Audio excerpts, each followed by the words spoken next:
महाराष्ट्र के उप मुख्यमंत्री अजित पवार की उपस्थिति में 11 मई को चवानवाड़ी बारहली में एक भव्य पार्टी समारोह का आयोजन किया गया है। सांसद अशोक चव्हाण के कई समर्थक पार्टी में शामिल होंगे, ऐसी जानकारी विधायक प्रताप पाटिल चिखलीकर ने एक प्रेस कॉन्फ्रेंस में दी है। उप मुख्यमंत्री अजित पवार की उपस्थिति में 11 मई की सुबह 11 बजे मुखेड़ तहसील के चवानवाड़ी बारहली में एक भव्य पार्टी प्रवेश समारोह आयोजित किया गया है। इस समारोह में वरिष्ठ कांग्रेस नेता और जय शिवशंकर कारखाने के पूर्व अध्यक्ष शेषराव चव्हाण और उनके सहयोगी राष्ट्रवादी कांग्रेस पार्टी में शामिल होंगे।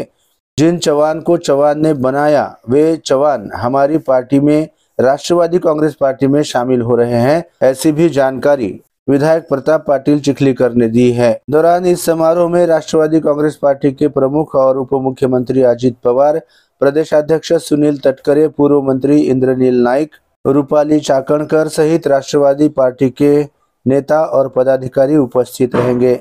इस पार्टी प्रवेश समारोह में बड़ी संख्या में भाजपा सहित अन्य पार्टियों के कार्यकर्ता और पदाधिकारी राष्ट्रवादी पार्टी में शामिल होंगे।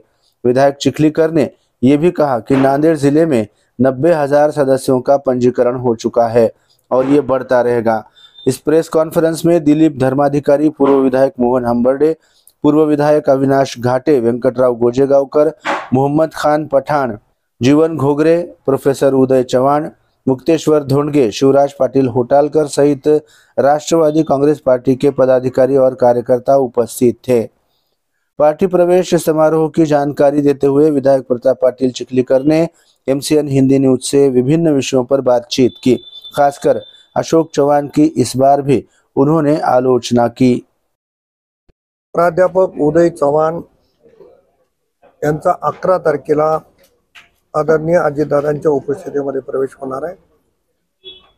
ज्येष्ठ नेते शेषरावजी चव्हाण यांच्यासह अनेक मंडळी राष्ट्रवादी काँग्रेसमध्ये प्रवेश करते आहे आणि त्या प्रवेशाच्या निमित्तानं चव्हाणवाडी बाराडी तालुका मुखेड जिल्हा नांदेड येथे दादाच्या कार्यक्रमाचं आयोजन केलेलं आहे आणि त्यावेळेस मोठ्या प्रमाणावर त्या भागातले आणि जिल्ह्यातले अनेक काँग्रेसमध्ये प्रवेश करणार आहेत। लोकांची मानसिकता ही राष्ट्रवादी काँग्रेसमध्ये काम करण्याची मोठ्या प्रमाणावर मध्ये होते आणि प्रत्येकाला असं वाटते की दादा या ठिकाणी आले पाहिजे, दादांच्या उपस्थितीमध्ये प्रवेश झाला पाहिजे, भावना आहे। शिवशाही फुले आंबेडकरांना घेऊन चालणारा पक्ष म्हणून राष्ट्रवादीकडे लोकांना बघतायत आणि मला असं वाटते की दादांचा हा तिसरा दौरा आहे। आपण पूर्वीचे 2 दौरे बघितले, हा तिसराही दौरा अतिशय मोठ्या प्रमाणावर पक्ष प्रवेशाच्या सोहळ्याचा होईल। भाजपची काही मंडळी आहे का? भाजपची मंडळी देखो आगे आणखी काही सुरू झालेलं नाही।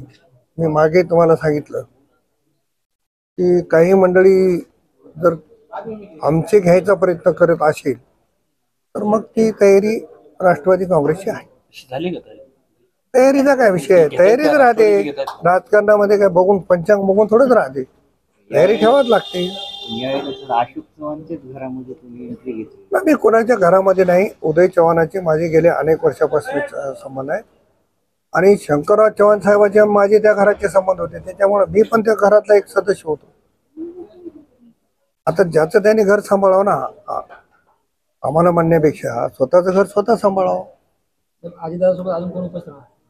अजितदादांच्या सोबत प्रदेशाध्यक्ष माननीय तटकरे साहेब आहेत, अल्पसंख्याक मंत्री दत्ता मामा भरणे आहेत, सहकार मंत्री बाबासाहेब पाटील आहेत, राज्यमंत्री इंद्रनील नाईक आहेत आणि त्यासोबत पक्षाचे अनेक पदाधिकारी या कार्यक्रमाला आहेत।